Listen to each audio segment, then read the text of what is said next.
Good evening. Sorry for my technical difficulties there. My name is Paul Cummings, and I'm the Tobacco Control Program Director for Alameda County Public Health Department. And this is sort of a companion ordinance to that. It would add an additional condition to the new tobacco retail license. Certainly. So it would ban the sale of electronic smoking devices or e-cigarettes. So it would not affect the use of those or possession of them. It would not affect devices that are sold by cannabis dispensaries. This is specific to devices sold by tobacco retailers. We didn't do this last time? No. So we touched on it a little, but what happened was we were considering it, but we pulled it from the ordinance, so we didn't present it to you as something to vote on. So we wanted to come back to honor the Municipal Advisory Committee. Okay, forgive me for this. Tell me one more time what this... Yeah, why are we? Yeah, so it would ban the sale of all of the e-cigarettes that are not cannabis related. Yeah, I'll jump ahead for a second. Actually, I have a comment about this. Wait, let's let him do his presentation. I was just trying to find out what the overall purpose is. Well,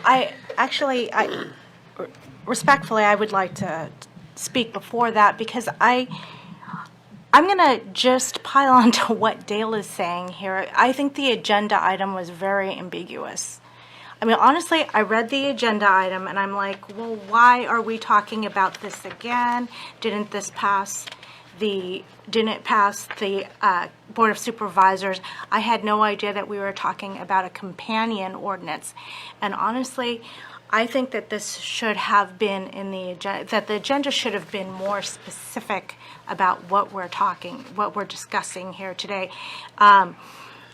And I'm just going to put it out there that as far as meeting the threshold of public notice and being able to to communicate to the public what's going to be discussed, I'm not sure that the agenda actually meets that.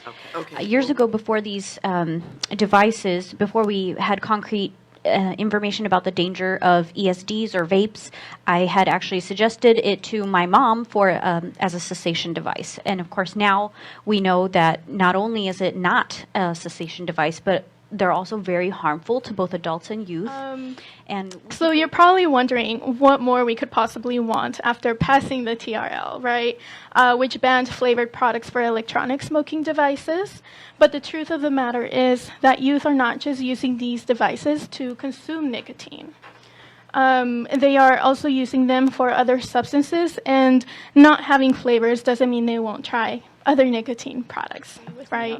I just wanted to say a couple of things. Councilmember Chan, I see that the agenda is ambiguous on the agenda item, but I also see that it has an attachment with the presentation.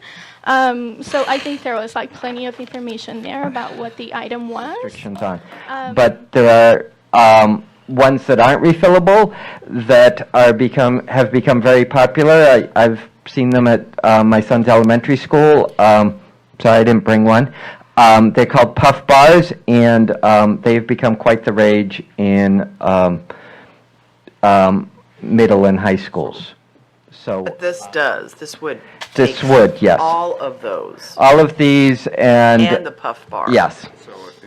So I'm looking at the retailers that'll get hurt, and I don't see anyone here to deal with it, and I didn't have the opportunity to go out and talk to any retailers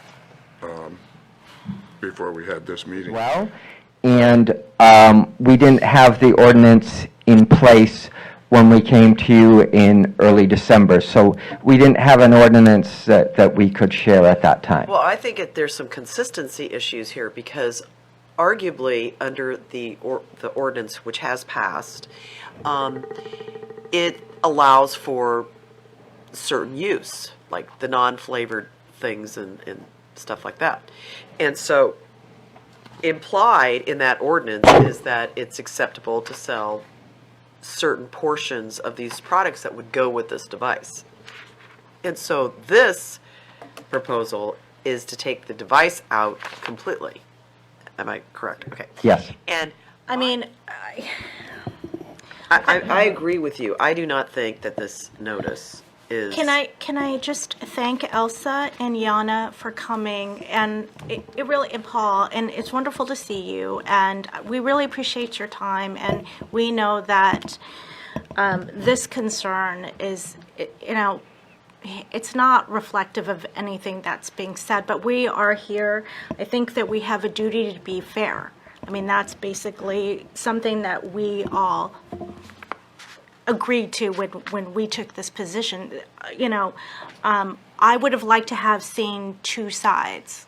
I mean, I know that I wasn't here for the other discussion, but the retailers were here, or was here. The one retailer was here along with Bob Swanson. I don't know if they received notice. I mean, I'm looking at this and I'm wondering, did they receive notice? This is from the county council. They're saying agendas must describe each item to be considered in enough detail that a person of ordinary intelligence could determine whether the item is of interest.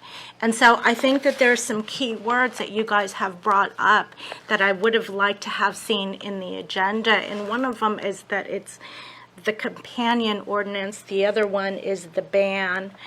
And the retailer's component of that. And I think if we had seen that in the agenda, I think that would have given sufficient public notice about what the item is about. So that's my perspective. I know that this is an action item. I'm not going to vote on any, I'm going to withdraw. I just feel strongly that we should not act on this and that we should give public notice before pursuing anything. So thank you. I appreciate that. I appreciate your time. Address, it is a companion ban, and that it is a complete prohibition on all e-devices. You can continue the item, but it's due to go back to the Board of Supervisors on February 25th. So there's no time to... There's no time. Right. So the board has it scheduled on February 25. Yeah, So- but a month ago, we could deal with the non-flavored Yeah. stuff. So you understand why I'm struggling here. No, I hear you. I'm having a Yeah. I'm having a really tough time, and I was really surprised when I went through this, because the first thing I thought, I said, well, this looks familiar. Right. Haven't we Right? seen this? And I started going through it, and I'm going, no, they're not coming back a month later saying, remember what we said about the non-flavored stuff, Finzies? And April's point about the wording not being clear was, I probably would have only had to read it like twice instead of the 4 or 5 times it took for me to have this. I could have called you. Jewel, is there a procedure by which we could take no action?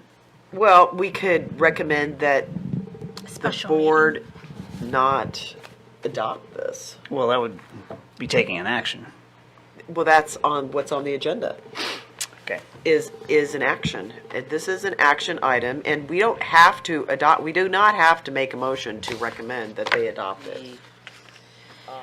My concern is on the black market, that it's going to encourage further black market devicing, and also saying, well, it's okay to go to a cannabis shop, but you can't go to the cigarette shop, and then not every it's kind of odd in that situation there too, because not everybody who might want to buy the device may want to go to a cannabis shop, versus going to the local liquor store or something like that. The ordinance until after further community review and input, because I think it would be good. I mean, would like to see this come back with better noticing, and also to address some of the issues that we have also identified, such as prohibiting, it's okay to go to the cannabis store, but not to the liquor store or whatever. So there might be some tweaking, I think, of that. And also to address the black market impacts and any research on that. So that I think that would be my motion is that we recommend the board continue this to allow for better and further community input to address the issues we have identified. I second that.